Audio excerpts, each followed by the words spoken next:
Hey, what's up? I just wanted to begin the new episode on the right foot since we have diagnosed some of the major issues that we face as a people, as a world, as a nation. Um, it is time to start writing some really kick-ass prescriptions and therapy appointments so we can get some things back on track, at least make an attempt at it for those who dare, for those who care, and those who up until now may have been unaware. Um, what I am going to write as my first prescription to cure our problem here is a fucking divorce. Back at the founding of our nation, when the Bill of Rights and the Constitution and the writers thereof were coming together to draw it up, they decided that there would be a separation of church as well as state and church from state. That they would not entertain the ways they had in European monarchies and create bloodshed and differences, even starting civil wars between long loyal kingdoms. It is a good idea to have separation between religion and the government of any nation, I think, and we're probably about the first nation ever in existence to attempt to stab at something was unheard of in the course of history. So I want to present another divorce, and that divorce is capitalism and profiteering from democracy. Yeah, it's a three-way marriage. You got to kick them both out. See, first of all, you just cannot run an effective and justified democracy or nation of any kind like the United States when the corporations are in control of that.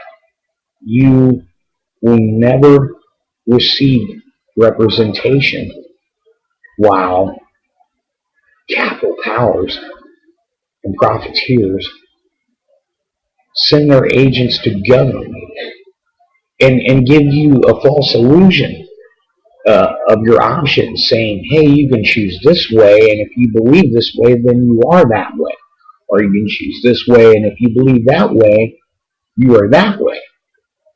And where you stand on certain things, well, that could automatically throw you into a situation like I'm for gay marriage. I think anybody that's the least of my concern is what a person's personal sexual preferences might be.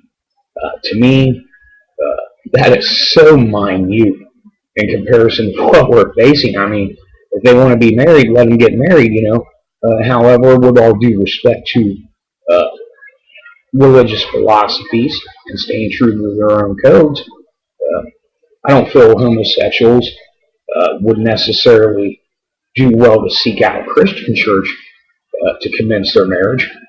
Why can't we keep it within the legal realm of things?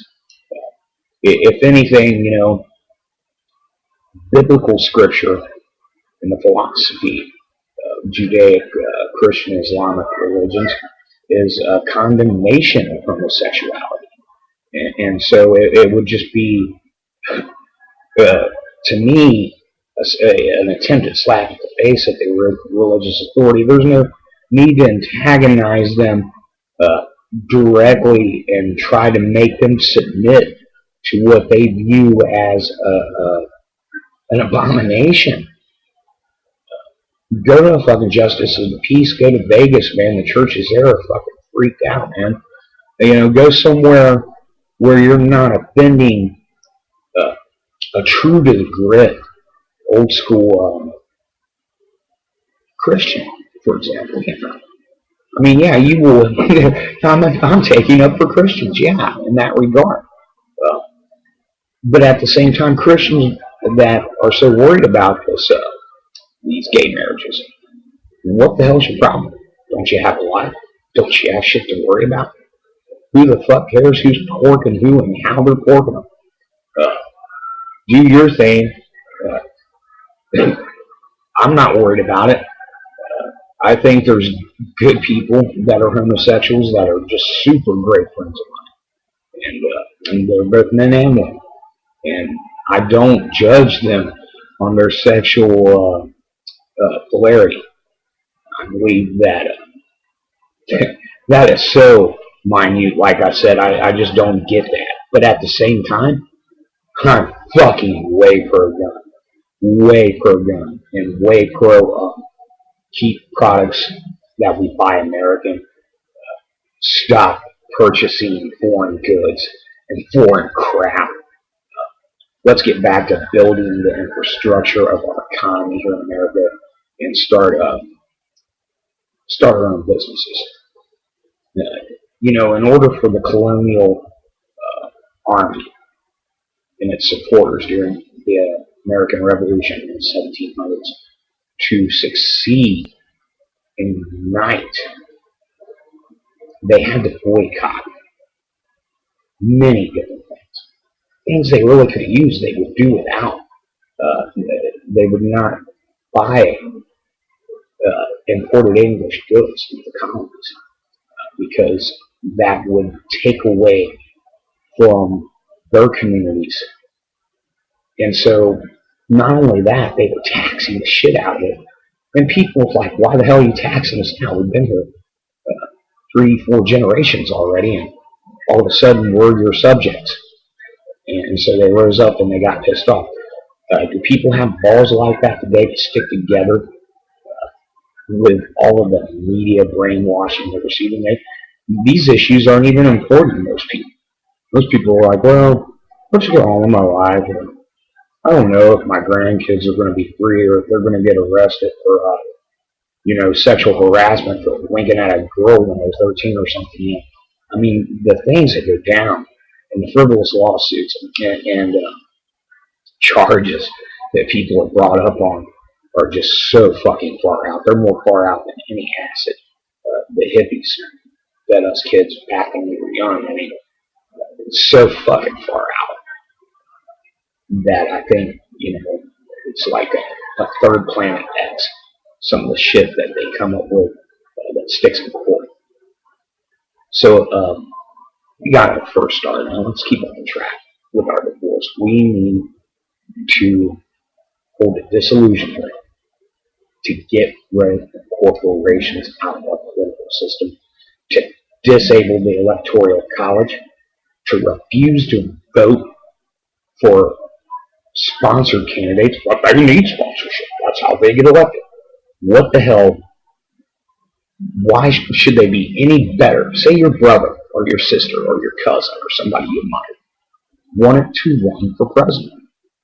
Now, in my way of thinking, that should receive equal media time to anybody else who would want to run for president. But somehow we are trapped and gridlocked into the thinking that it must be a Democrat. It must be a Republican. There's a huge, gaping difference between. And a lot of people come to me and they say, oh, it's gotten worse since it was. But it was worse when Bush got in. It started getting worse. And Clinton had this place coming up. It's been getting worse. It's been getting worse and worse and worse and worse and worse. And every one of these presidencies I just mentioned, I could say crimes and atrocities, justice, and point those out. Waco, Texas, Bill Clinton. The weapons of mass destruction, comments by Dick Cheney and George Bush, the whole motivation for invading Iraq in the first place. And gosh, there's just so many things I could pick on in this latest. But, there were a lot of people. It's not necessarily fair to judge us for who we may have voted for. I've been on both sides of the fence. I don't feel that makes me a Democrat or Republican. Right now, I'm on neither side of the fence. I'm on my side. I'm on your side. And I'm on the side of American principles.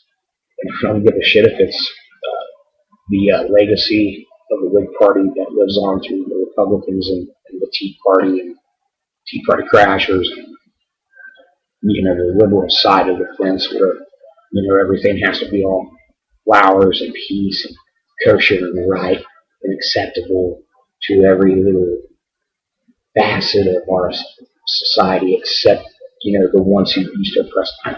This is just divisionary, and they want us to fight it.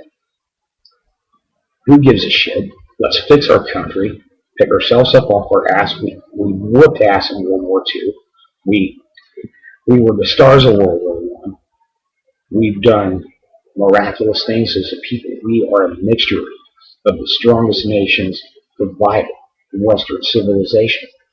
We have all sorts of different races here, and you get here a few generations, you become a real American. You become what it means, or you used to. I can't say that. So let's remember what we're all about here. And I'm filing for fucking divorce. Fuck this bitch. I hope y'all take your stand.